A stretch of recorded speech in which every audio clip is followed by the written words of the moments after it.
A jantinha de hoje é um franguinho, né? Coxinha com asa, com cenourinha e tomate. Alho, cebola, quem gosta. Aí eu fiz um arrozinho com cenoura, que eu gosto.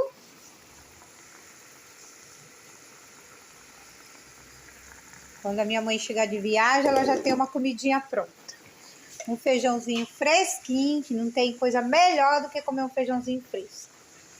Glória a Deus. Aleluia. Amém? Então, o jantar de hoje vai ser esse. Para quem vai chegar de viagem, cansada, né? Quer jantar, tomar banho, descansar. Aí hoje eu tô aqui dando uma ajuda.